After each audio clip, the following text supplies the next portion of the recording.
Millions of frontline workers keep our economy running and are provided with the latest technology to do their jobs. But digital adoption, especially by frontline workers, is really hard. This is Frontline Innovators. We explore how to overcome challenges and achieve success when we empower our essential workers. I'm Justin Lake. And I'm Gene Signorini. Together, we speak with experts who are leading the way and driving digital transformation to the front line. This podcast is sponsored by Skillful, on a mission to help frontline workers learn and use the technology needed to succeed in their jobs. I'm your host, Justin Lake, and we've got another great episode lined up for today with an amazing guest. Today's guest is the Senior Director of Learning and Development at Hilti North America. Please welcome to the show, Jason Aurora. Hello, Jason. Hi. Thank you so much for joining me today. I've been really excited to have this conversation. You and I had a very robust preparation call coming into today, and I'm really looking forward to sharing some of your thoughts and wisdom with our audience. So let's get started as we always do. And I'd like to ask you the question, what do you think is the biggest challenge facing the deskless workforce today? Yeah, and again, thank you, Justin, for the opportunity to talk to your audience. This is a really important topic for me personally, and also in the role that I'm in. But to answer your question as succinctly as I can, I think there's two things here, two topics. One is one of the toughest things that we find at Hilti and in previous organizations that I've worked in, which we'll get to in a bit, is the idea that in order for you to really be effective from a learning perspective in a deskless environment, it's very difficult for someone to carve out the time. And what I mean by that is when you're working in a corporate environment and you're sitting in front of a computer or a laptop, or you have a digitized type of role where it's much easier, at least the perception is it's much easier for you to be able to carve out that time for your own personal development, whether it's personal development or even any form of training or development that the organization strategically requires you to accomplish, right? So connecting with these individuals and getting them to carve out time can be very challenging. And this is the perspective we hear from deskless employees and team members in the field on a daily basis. I would say the other perspective from a leader is when we talk about deskless workers, when we talk to our leaders, one of the challenges or one of the many challenges is an inability to communicate effectively with team members or with employees. I say that because we know that it's becoming more and more complicated as we continue to digitize our world. There are so many distractions and there's so many different ways to communicate with further and further apps and introductions to social media. Organizations are trying to figure out what is the most effective way to really connect between a leader and an employee. And we're doing some really interesting things at Hilti, and I'm sure many of your listeners are also working for organizations that are trying to figure out how to make that work. So the way that I answer the question is from an employee perspective, it's carving out the time intentionally, which is very difficult. It's difficult for anybody, but in a field, in a deskless environment can be very, very difficult. And for leaders that are leading people in a deskless environment, communicating with them in an effective way can be very challenging as well. Both of those are topics that I want to dig into a little bit further, because the time for frontline workers, that conversation's come up a little bit on the show with some previous guests, that I'd like to explore that a little bit further with you, because I agree completely on that. And I think it has to do a little bit with how we measure their productivity and effectiveness. Excuse me. The inability to communicate effectively with employees from a leadership standpoint, I'd like to explore that a little bit further too, and really look for ways that maybe we can help our listeners think through some ways that we can improve that. So let's table those topics for a minute. And I want to give our audience a little bit of background on you and your personal and professional journey that's led you to Hilti. And maybe for some folks that may not be familiar with Hilti, give us a little bit of background on the company as well. Sure. So Hilti was founded in 1941. It's still to this day a family-run business, believe it or not, with over 34,000 employees operating in over 120 different countries around the world. Based out of the small little principality in Europe known as Liechtenstein, we've been around for just over 80 years. The aim of the organization at the highest level is to build a better future. And that sounds really cliche, but the truth of the matter is, we want to help our customers build faster, safer, and more sustainably. So everything that we do as an organization is to really ensure that we are an end-to-end productivity partner for our customers in everything that they do. And being in the construction industry, when I say, faster, sustainably, and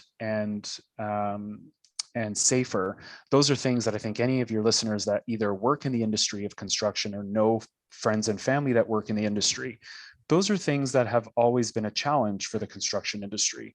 When we look at productivity in itself, many studies show that the construction industry lags so many different industries when it comes to software enhancements and productivity development, whereas we see many other industries, whether it be banking or retail, really investing in the both the customer experience and the learning experience. And where we see Hilti playing a strong role here is really putting its best foot forward when it comes to creating this experience for customers in the field. So we want to be that end-to-end solution for all of our customers in the industry. So that's a little bit about Hilti. I could talk about Hilti forever, but at a high level, that's what that is. So to answer your next question, or your other question, a little bit about me. So I've spent the last 15 years in human resources functions in various industries, both in the US and Canada. Maybe just to give you a little bit more about my background. So my parents came to Canada, actually. I'm Canadian, living currently in Tulsa, Oklahoma, but I'm originally Canadian from Toronto, Canada. And my parents moved to Canada in 1980 as refugees. So they are from Portugal. And, we know that many populations, both in Canada and the United States, many people that make up the construction population in Canada and the United States are of some very distinct ethnicity groups, and one of them being Portuguese. And there's a number of reasons for that, but I grew up in my household with a father that worked his entire life in blue-collar construction jobs, and a mother who would work night shifts in a factory and come home and sleep a couple of hours and go and clean houses because we needed to make ends meet. And I share this story because I think it's important for the listeners on this podcast today, but also for anyone that knows me well, knows that everything that I do personally comes from a passion of what I've experienced myself. And I think what aligns me very well to Hilti is when I shared with you earlier that the organization's mantra is to really build a better future. I've grown up my entire life wanting to do better, so that my parents' decision to come to Canada for a better life for them and for their future family wouldn't be in vain. So everything that I do, from the organizations I've worked for, whether they be in HR, more operational or more traditional HR roles, versus the role that I'm in today, where I'm responsible for the learning portfolio for Hilti North America, it's constantly focused with this idea that, we all want to wake up in the morning, we all want to be valued, we all want to be safe, we want to feel respected. And when I talk about the work that I'm doing here specifically at Hilti, it's really with a focus of doing those three things, but always in the back of my mind, knowing that I come from a very humble beginning of especially a father who worked in the industry his entire life. And I witnessed, many times, whether it be him himself or family members or friends, working in unsafe practices or job sites that maybe didn't offer the best work environment. So not only does that make me proud to work at Hilti, that those focus areas of sustainability and safety and productivity are at the top of what we do, I also can play a role there, of course, from a learning and development perspective for this deskless worker that we talk about, because we cannot forget the deskless worker. They are the majority of our workforce. Yeah. So hopefully that's not too long of an answer, but that's really where it comes from. It's not too long at all. And actually, are your mom and dad still with us? They are. What do you think they would be most proud of about your contributions to the space? Yeah, it's a great question. Actually, I haven't actually spent a lot of time there, and I think it comes from this background of, you hustle and you work really hard, and you don't really spend a lot of time thinking about that in particular. But what I would say is, if I were to have my mom and dad here, they would probably say, that I haven't necessarily forgotten my roots. I think that would be very important for them. And I think the lesson for me in particular is no one listening and no one in particular should ever forget where they come from. not because whether it's challenging background or maybe a privileged background where you were given a lot more opportunity than others. I hope and I would expect that they would say that I use those challenges and some of those triumphs that we had growing up to better the future in any way, in my own small little, way or piece of the pie, I should say. Yeah, that's awesome. Thank you so much for that background and Yeah, of for course. sharing some of the personal history with your family. That's pretty awesome. And I think one of the things that I've really enjoyed about having this podcast is meeting so many people today that are impacting the lives of other frontline workers that have some connection themselves to other frontline deskless workers, whether it be a family member or even a previous role that they played, that helps bring an unusual amount of empathy to the role that they play today, and really being able to put themselves in the shoes of the people that they serve today in the organization. And what you just described is a great demonstration of that. So let's talk through some of the, we had so much that we talked about that we could potentially bring to the show today from our prep call that we're going to have to filter some of it, but some of the big things just because of time. But some of the big things that really stood out to me, you talked about prior to COVID, how things were really primarily in-person instructor-led training, and how COVID really forced some pretty significant innovation on the part of you and your organization. And I sense that you were quite proud of the accomplishment that you and your team had really made during that time. And I'd love for you to just share, to the extent you are able today, to share that process with us about how really the pendulum shifted over from completely in person to, going to remote throughout that process. And then now that hopefully we're in this post-COVID world now, what of that is sustaining into the future? What has now become the norm inside your organization? Talk us through that. Yeah. So this is always something that we really enjoy talking about at Hilti. And I say that because, and maybe it's important to give a little bit of context here. So I shared a little bit about Hilti earlier. What I didn't share with you is that part of our philosophical or cultural value, part of our values as an organization is that we are both a caring and a performing organization. So what that means is we are people first in everything that we do. Performance is always very important, and we expect our team members to outperform in every role that they hold within the organization. But our commitment to them is that we care for them in every shape of that word. So what that means is, and honestly, I don't think Hilti is very different than many other organizations out there that were hit with COVID. When COVID hit, we were forced, really, in many ways, against a wall to shift and pivot the way that we not only create learning programs for anybody in the organization, but in particular for the deskless worker who, for many, many years since the inception of the organization, has always really had to do things a different way than the traditional corporate employee. So I guess just to maybe answer the question, what I would say is Hilti has always had a philosophy of the 70-20-10 model. So for those listeners that don't know, 70% is believed to be on the job experience learning. So people learn based on doing, based on rolling up their sleeves, and in the job, they'll learn the majority of their role just by doing it without any formal training or learning programs.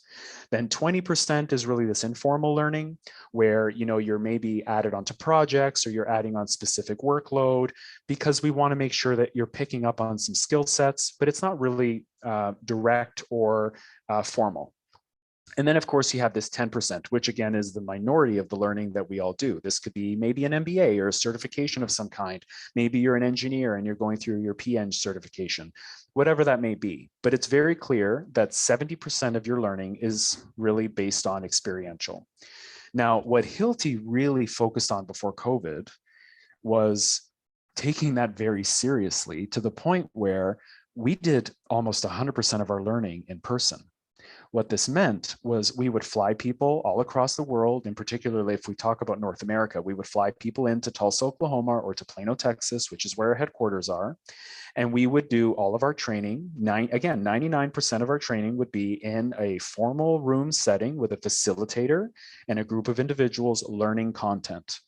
And let me be very clear, that was very successful for Hilti for 76 years. right? That's what we did. And that was that. And we're very proud of that, because when I go back to that caring and performing culture, part of the caring really was deep seated in the organization's culture, that we wanted to bring people together, to bond them together, because it wasn't just a learning opportunity every time we flew people into the headquarters.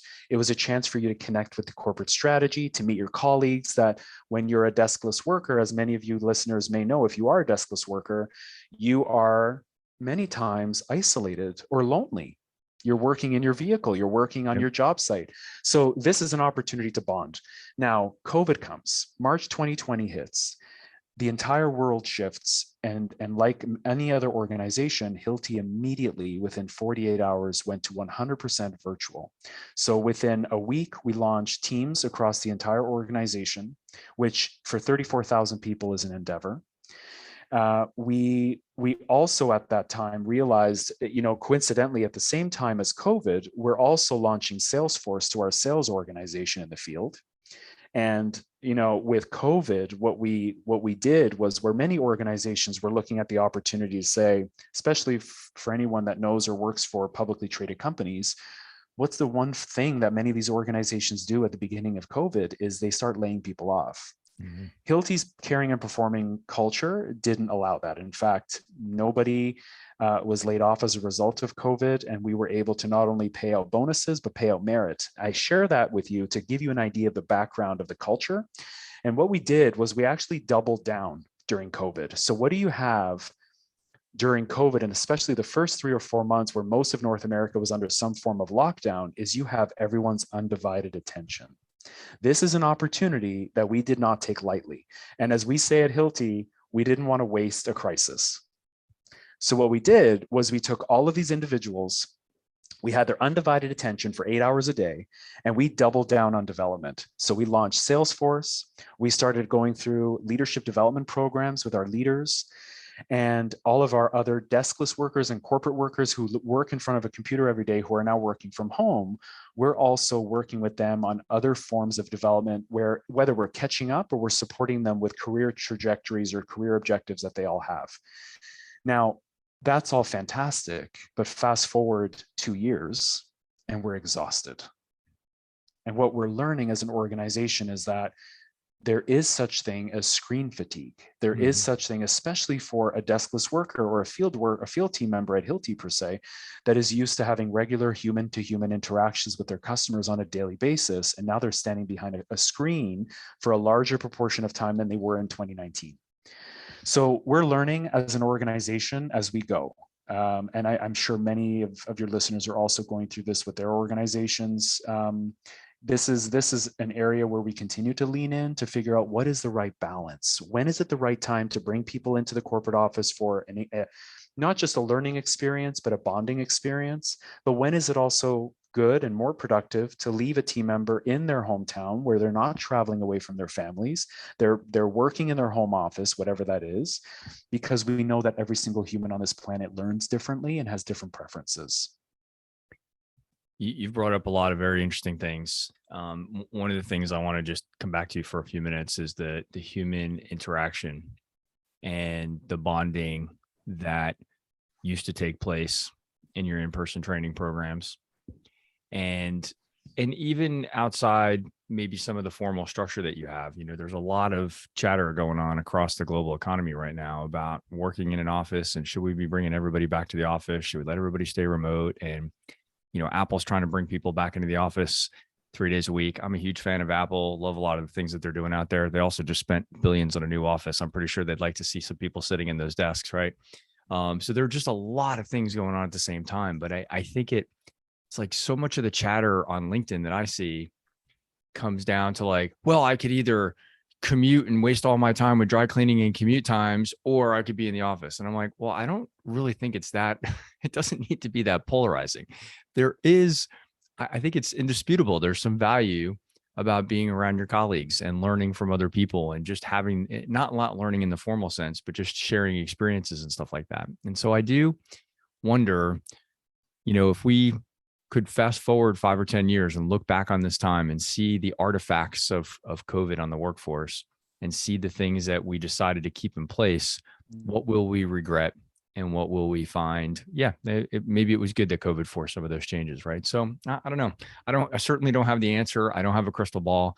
That I do spend a fair amount of time thinking about this question because I think we've lost sight of the value of the human interaction. And you just raised a point that's fascinating. I don't think I've ever heard anybody talk about this, but that frontline workers are used to being around other people. And so while they're isolated from their peers in a lot of ways, because they don't work with their peers, they are working with the customers and the public and retail and environments and things like that.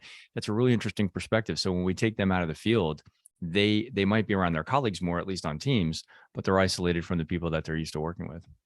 Yeah, and isn't that fascinating, right? So it's something that we do talk about quite a bit internally. So we have this arrogance almost from a corporate perspective where we say the person that's working in the field, which by the way, I have to take a caveat here and say that at Hilti, we believe and we know with 100% certainty that the deskless worker were the true heroes during COVID. Yeah. Because regardless of what happened during COVID, where the corporate team member really had the option to work from home in their sweatpants, Yep.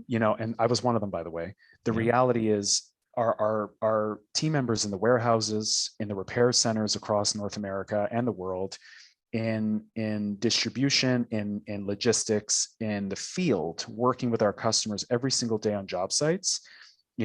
I think as a regular citizen of the world, I really took for granted all of the amazing work that the deskless worker does. So I think it's important just to call that out, because anytime I have an opportunity to talk to an audience, I think it's important to say that that group really were the true unsung heroes of COVID. And I So love that Hilti has that so deeply ingrained in your culture there. I think that's fantastic. So absolutely. thank you for sharing that. Absolutely. So getting back to your point, to your question, yes. So what's fascinating, I was talking about this arrogance that sometimes the corporate team member has, right? So I walk into an office environment, the water cooler chatter, I'm connected to conversations informally or formally. I walk by the hallway and people can say, hey, Jason, come on in here. We have an idea. We want to pull you in. Somebody working in the field or in their vehicle or on a job site doesn't necessarily have that privilege. However, what they do have that we sometimes take for granted is that they're more connected to the business than anybody else.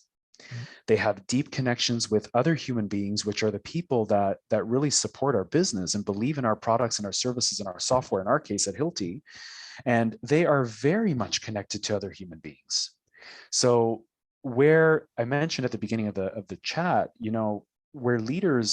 where the team member feels this disconnect because they are having a hard time disconnecting because they're so close to the customer, it's almost seen sometimes as a failure. If I have to pull away for a week to do some development for myself, that's selfish because my customer needs me. And I can't speak for every organization, but at Hilti, I think I speak for many of our team members in the field that say, I don't have time because who's going to do this when I'm not there? And then the leader is having a hard time communicating in the field because, of course, you have people all over North America in different geographies and different regions and different expectations. And they're not just sitting in a cubicle farm in front of you where you can, just walk by and say, hey, let's go grab a coffee together. So all of this to say, your point about the debate about working from home or remote work or hybrid, I don't think that's ever going to go away. And maybe that's part of the beauties of our democracy, is that we get to debate about these things and we're never going to be in full agreement. I do believe that it's a spectrum. I do believe that organizations will fall along this spectrum. What I can share with you is what we've learned at Hilti is that, of course, as I mentioned earlier, everyone learns differently. Everyone has different needs. We can talk about the impact that this has on diversity, equity, and inclusion, and opening up the idea of hybrid work attracts more females into an industry in construction, like construction, where we are seeing less than 13% representation from women. And in a talent market as difficult and as challenging as it is out there, we've got to tap on and be more attractive to more women to come into this organization and to any organization in construction. So that's not the topic today, but there's so much that hybrid work can teach and educate organizations as a whole to do this better. At Hilti, we believe that this spectrum sits in a place where part of our culture relies on this human connection. I said it earlier, right? So we believe very fundamentally that our offices are not just places where you work. They're places where you collaborate, celebrate, and create. The 3 Cs. If you're doing these 3 things in the office environment, and if you're a field worker, by the way, we encourage you to come into the office to create, celebrate, and collaborate. Not that you can't do those things in the field, but doing them together as part of our culture, it unites people. So we do allow hybrid work. We do encourage people to sometimes work from home, but to also have a balance of coming into the office. Yeah. Let's go back to the time affording frontline workers the time. You were laying out that scenario before, which really struck a chord with me, which is, if I'm taken out of the field to go do something, then who's going to take care of my customers, my work, whatever that is? And I think part of the challenge I think that we have with the men and women on the front lines in terms of affording them the time is the measurement techniques that we use to evaluate their performance and productivity. So if we look at a field service technician or delivery drivers, we start talking about how many stops in their route, how much product they've delivered, how many work orders they've completed, how many parts they've sold, right? How many customers they've interacted with. So there are very measurable KPIs for performance measurement on them. And it feels to me that that's part of the difference with many knowledge workers. When we said before, the typical office worker can carve out some time to do some training in between other emails and things like that, right? I think knowledge workers tend to be less measured numerically in that way. And how do we afford them the time? Because the truth is, somebody still does need to serve that customer. Somebody does still need to complete those work orders. And so unless we're taking them from a 40 to a 60-hour week, like, where do we get the extra time? How does that work? Do you have any advice for us on how you might handle that inside Hilti? Yeah, it's such a great question. So it's not a simple answer, because I do agree with you that there are measurements in place that sometimes hinder our ability, an individual's ability to make that tough decision to prioritize their own learning, Right. or their own priorities versus others. And yes, compensation obviously plays a very important role there. If I'm compensated to hit certain metrics, and if I step out even for a week, if it's going to hinder that, then there's a problem. I will say that, with Hilti in particular, and I know that many, many other sales organizations like us are working through this, especially post-COVID, not to keep talking about COVID, but COVID again, not just hybrid work, but even comp plans. How should people be incentivized and measured based on the new way of working post-COVID? It's something that we've looked at, and many other organizations will look at as well, especially in the sales realm. But I would even want to elevate it up, Justin. I want to elevate the conversation up and say, regardless of the comp plan, what you really need in cases like this is courageous leadership.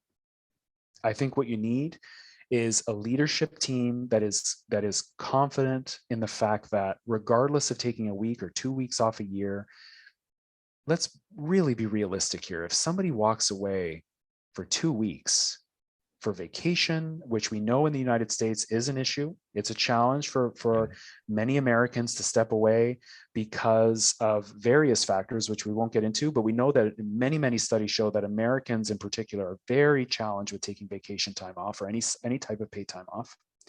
But when I think of paid time off, I think of all kinds of time off. And one of those pieces of time off could be self-development, as an example. Right.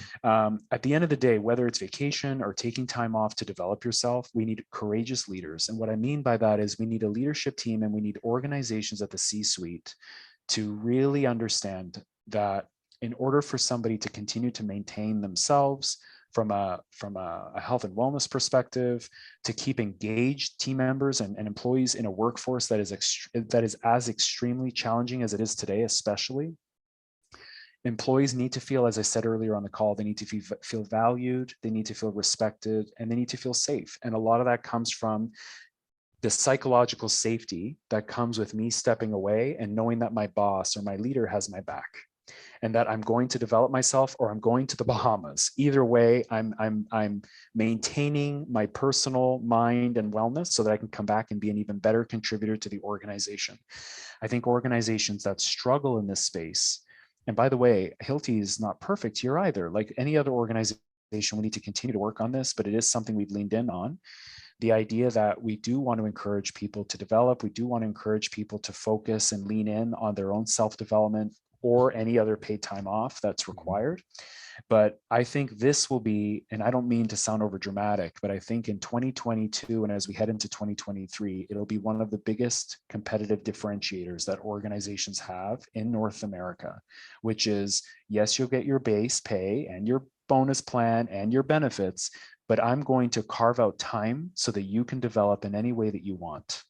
And I'm not just going to say it, I'm going to force it and cut the space out. You remember at the beginning, I talked about carving out the time. Yep. Carving out the time, we need to take that burden off of a deskless worker. We need them to be, I don't like to use the word forced, and I don't mean it in that typical way, but we need to forcefully as an organization carve out the time for our people so that they don't have to have that challenge of psychological safety, of worrying that my boss is going to either penalize me or I'm going to be, there's consequences as a result of me stepping away. And I'm really confident in the fact that if we can do that, I think this is the secret sauce to retaining more people, to hiring greater talent, and fighting this war that we're kind of in right now, which is this huge war on talent, especially in the construction industry, where, let's face it, it's not the most attractive industry in North America to attract people, especially again, when we talk about women and other minority groups. So we need to do things like this to really encourage not only attraction, but retaining of people. Yeah.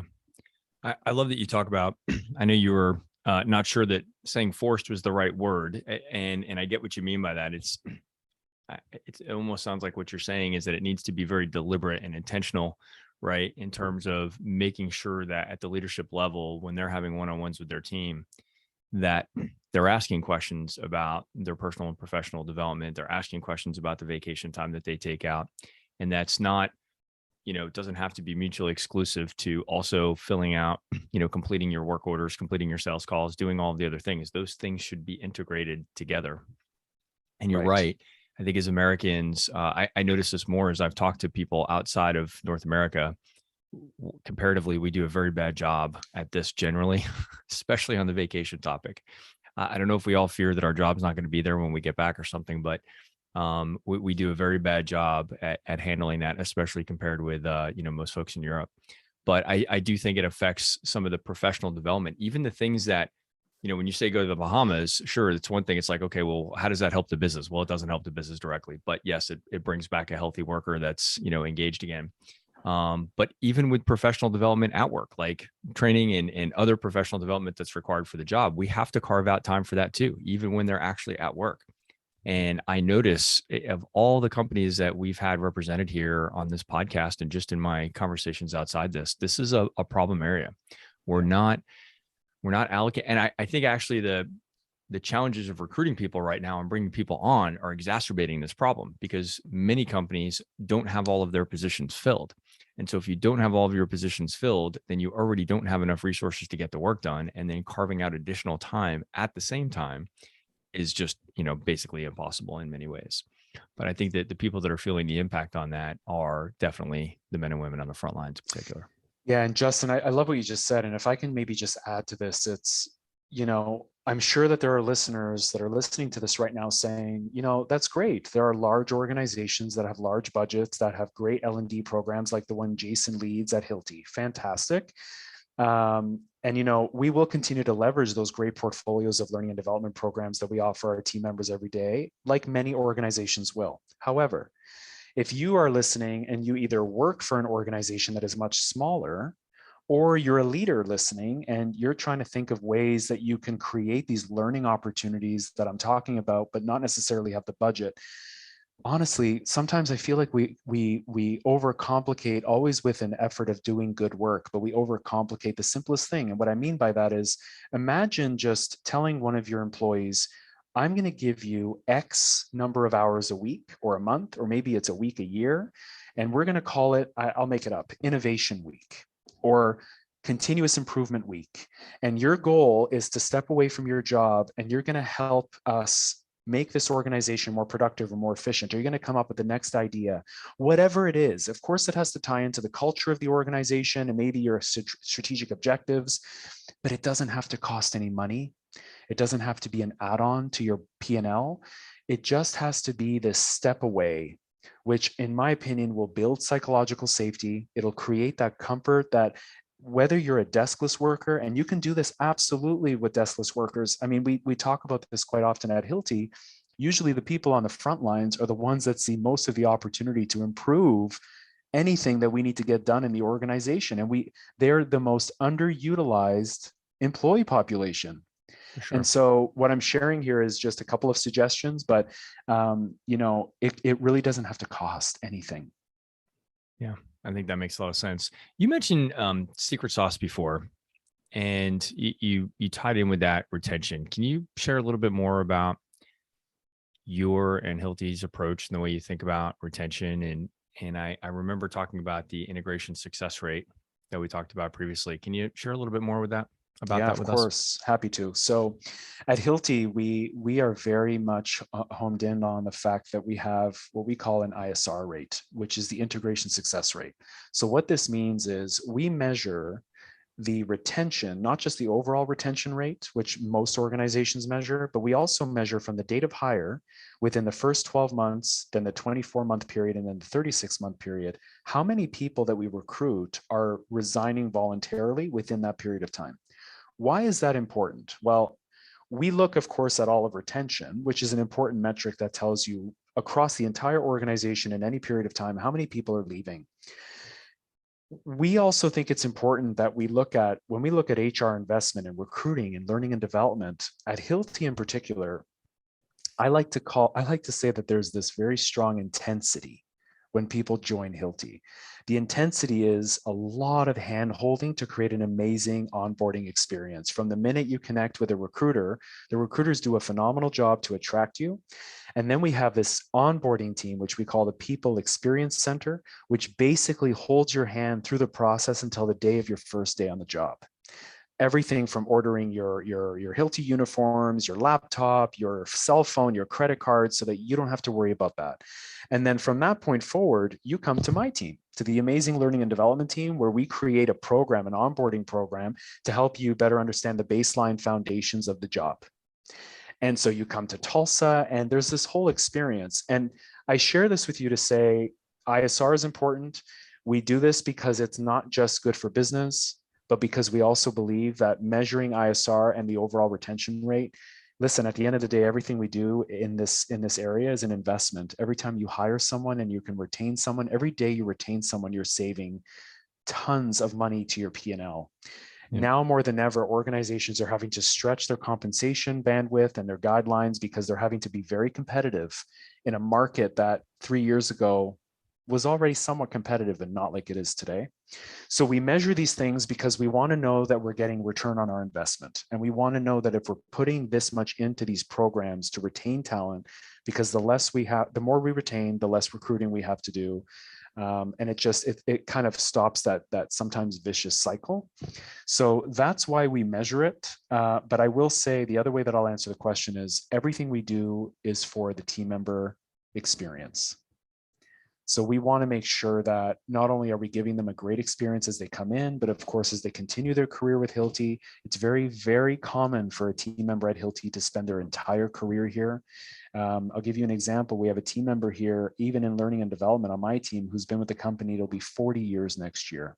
And for many That's listeners, awesome. they may think that doesn't happen anymore. I mean, it's very common at Hilti. So I think that has a lot to say with not only the onboarding that happened 40 years ago in this particular case, but there are things that happen throughout the entire experience. We're caring and we're performing.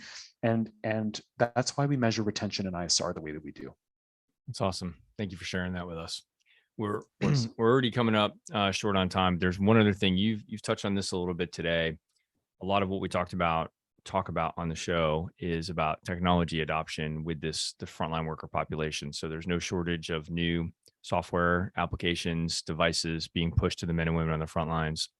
You told a story about launching Salesforce to 30,000 users, and I'm curious at the crossover of digital transformation initiatives, perhaps managed by the IT and operations organizations, but with your perspective from an L&D standpoint, what have you learned about how to improve the adoption of technology in your organization from an L&D perspective, and how are you handling those behavior changes, and what can you share with us about that? Yeah, of course.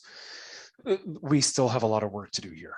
I'll be completely honest. This is something that we continue to discuss and try to figure out. And if anyone has the magic code for this, I am all ears. But let me just share with you maybe where this is potentially going. So we talk about the deskless worker. We talk about how before COVID, we were very much focused on any type of formal or informal learning program. We would normally fly people in because we wanted to give them the experience. You know, for someone at Hilti who works in the field and works with our customers every single day, I believe that there is incredible technology out there, which, by the way, we have started to leverage things like virtual reality, where you can put on a set of goggles and you can actually envision what that key application looks like before you get to a customer and make a potential mistake. You can put on these goggles and you can envision what this application looks like, and we can work, you know, we can control it from headquarters, and we can actually have you do it at a job site or at a different location. And we're starting to look at technology like this. We also look at things like 3D job sites. So imagine if you're a team member in the field and you're learning a new application, because maybe we have some new innovative products that have come in, which is something Hilti does very often. And instead of having to fly into the experience center or the learning center in Tulsa to actually hold the tools, you can actually see the application on your screen. You can move the screen around so you can see different visualizations of the job site. You can change out the tools on the 3D job site simulator. So if it's if it's breaking concrete application one day, or maybe it's a decking application on the next day, you can switch it out so that we can create a really dynamic learning experience, and you can do it from the front seat of your vehicle, safely parked. So this is where we're going. We're going there not because we don't want to invest in the travel to bring people back. We will always have formal learning programs that we invest in to bring people back for that experience, that bonding connection that we want our people to have. But we also know that we need to be more balanced than we have been in the past, because people have lives. That's the core of it. People have lives and preferences, and we want to meet our people where they are. So investing in technology, absolutely, it's a critical component of the learning and development strategy. It's an important point of our marketing strategy, not just even with our team members, but even how we connect with our customers. We can do a lot of really cool things with technology. We just have to find ourselves on that spectrum again. And I think, like many organizations out there, the pendulum went one way. And now we're feeling like we're going completely the opposite because of the fatigue that I talked about earlier. We need to find, when is it the right time to travel in for training versus developing yourself, whether it's in your home office or in the front seat of your van parked at a coffee station, right? Yeah. That's where we are. So to answer your question quickly, I do see a potential in adoption of more technology. It's definitely not going away. And where other industries are heavily invested in digitization, construction is definitely on the forefront of that as we progress. Yeah, you mentioned earlier in the conversation about the construction industry lagging a little bit from other industries in terms of technology adoption, and I've seen that. It's always kind of boggled my mind, because I think there are so many opportunities for innovation inside construction across all areas of that, and it seems like it has been a little bit slower than other industries. You know, it's kind of funny. Most people don't think about this, but retail was actually one of the early adopters of technology on frontline, employees, and food and beverage distribution was very early. UPS and FedEx and those types of companies were very early adopters. So they've been using mobile technology for decades, since long before iPhones and Androids existed, but it does seem like construction has been a little bit slow to adopt. And what that tells me is it's going to happen. Even if it's a little bit behind, it's going to happen, and it's probably going to hockey stick. And it sounds like, Hilti's got the right culture and the right structure in place to really be able to enable that with your workforce, but you've probably got your work cut out for you. Yeah, we definitely do. And we see it. And I agree with you. It's definitely an opportunity. Internally as an organization, we know that we have to lean in, and we're definitely leaning in on this topic. And, I will say that there is just so much opportunity for, when we talk about even those three areas of productivity and safety and sustainability, we can use technology in many ways to support the industry to continue to fulfill those three objectives. And it's exciting. I don't think there's ever been a more exciting time to be in construction. There's so much opportunity. And we're ripe for change. So I feel privileged and blessed to be at the forefront, especially with an organization like Hilti, which is really a premium brand in the industry. And we're doing some really cool work. And I'm sure many of your listeners are also working in organizations that are really at the forefront of some really cool stuff. Yeah. Well, thank you so very much, Jason. I appreciate the time today. I do need to wrap it up there, but thank you for sharing so much about your professional journey and giving us an inside view into Hilti and the fantastic culture. That really the just talking about culture comes up so much on our podcast, and I really have grown to appreciate that, because I think so much of what makes an environment good for the men and women on the front lines is really dependent on having a solid and trusting culture in place. And it sounds like Hilti is a textbook example of how to do a lot of that right. So thank you for sharing that story today. Thank you. And thank you for the opportunity. Awesome. All right. Well, I do need to wrap it up there. To our audience, I hope you found this conversation as enjoyable as I have. And if so, we could always use the help. Please share and rate the podcast 5-star ratings, especially on Apple Podcast. Help ensure that it gets promoted to other professionals like you that are innovating on the front lines. This podcast is sponsored by Skillful, the mobile digital adoption platform for deskless and frontline workers. Visit the website at skyllful.com. And if you or someone else you know is out there innovating on the front lines, we'd love to hear about it. Please reach out to me on LinkedIn and share your story or their story. And either way, we'd love to get connected and have you on as a guest on the show. Jason, thanks again for your time today. Thank you.